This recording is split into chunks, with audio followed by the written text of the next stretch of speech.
maareeyaha garoonka diyaaradaha ee magaalada Kismaayo Cabdullaahi Aadan Maxamuud Jagadoon ayaa maanta daahfuray xarun cusub oo ay wax ku baran doonaan arday kuwaas oo la bari doono noocyada kala duwan ee farsamooyinka gacanta. maareeyaha airportka magaalada Kismaayo ayaa sheegay in xaruntan cusub ay wax weyn ku soo kordhin doonto garoonka magaalada Kismaayo isagoona tilmaamay ardayda wax ka baranaysa xaruntan cusub inay ka hawlgali doonaan garoonka diyaaradaha ee magaalada Kismaayo. wuxuuna maareeyaha shahaadooyin guddoonsiiyay 8 macallin oo wax bari doona ardayda xarunta cusub.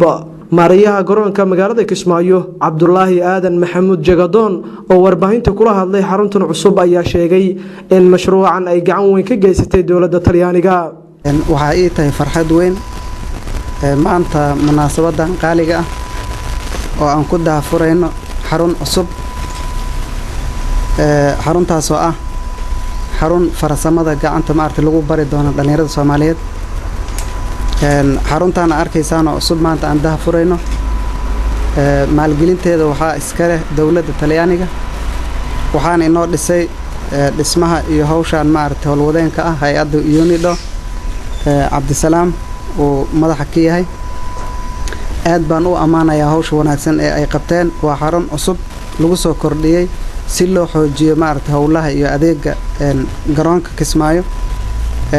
xaruntan waxaa lagu tababari doonaa dhalinyaradaas oo maartay xirfadaha la bari doona ay ka mid tahay xirfadaha korontada xirfadaha muxuu ahaay xagga tuubiistaha ama biyo-gelinta garoonka alxanka mechanic noocyo kala duwan oo fuundi ah oo aan u baahnayn baahi badan aan u qabnay.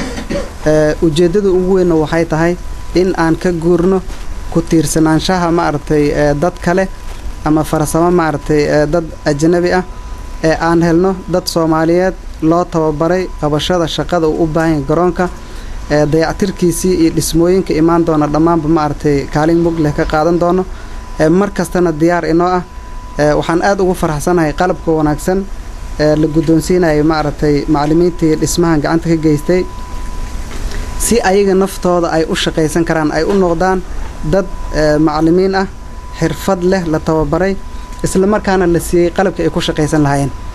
marka halku dhig aan arkay horteedu ku qoran maanta oo ah learn to earn macnaha baro si aad maartay munshaar ama lacag aad u hesho yaani xirfadii aad baratay in aad ku shaqaysato.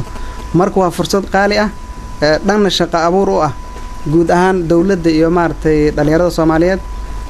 dawladdu aad bay u soo dhaweynaysaa fursadaha maartay noocan in maartay la ballaariyo. laga bilaabo maanta waxay inoo tahay anagu isbedel dhabti aan ku faani karno. Cabdi Casiis Xaaji Maxamuud Garyaqaan Kalsan TV magaalada Kismaayo.